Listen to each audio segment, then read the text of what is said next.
So I've had a very unorthodox career journey, and I've had the opportunity to pick up things that's just been different. So for one, yes, I studied and practiced architecture, but I did go to business school and I did work in a tech company.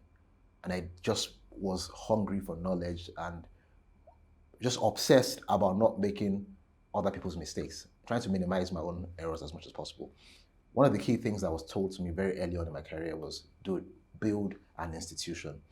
Don't build a one-man business, build an institution. Now, an institution just means you have an organization that is just a bunch of people, but you have the right corporate governance and structures to ensure that whatever you're building is sustainable, whatever you're building has continuity, and it's not about any single individual. So think of any big company out there, they are institutions. Take out the founder, take out the CEO, they can still function. Okay, so how we built our institution at Space Finish, the very first thing is we built systems and processes.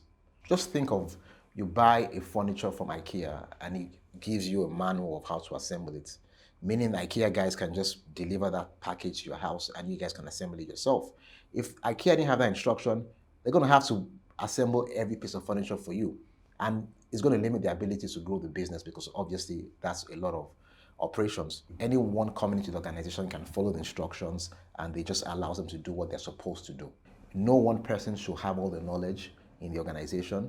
That information should be passed down through some sort of apprenticeship program, documentation of the key insights that you have, documentation of how you do it. And there's so many apps and tools that allows you to document things seamlessly. The next thing around building an institution that we found out much later in the game is sales. You see, I don't care how amazing your service is, if you don't have a strategy for sales, at some point in time, it's going to come back to slow down your growth. I would rather go for predictable, steady sales than a big spike and tomorrow we're not making anything. Because when you are predictable and you can forecast your sales, guess what? Your company has a better valuation. Because anyone that's going to invest in you wants to invest not in what you did in the past, but in the future. Now, to do that, your sales has to be sustainable.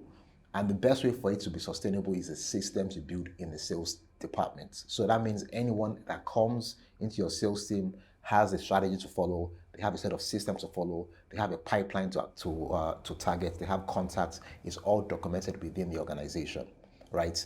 And then we look for strategic partnerships that can bring us continued deal flow over just one-off deal flows, right? So these are some of the things that I think you should think about when trying to set up your organization for it to be more of an institution.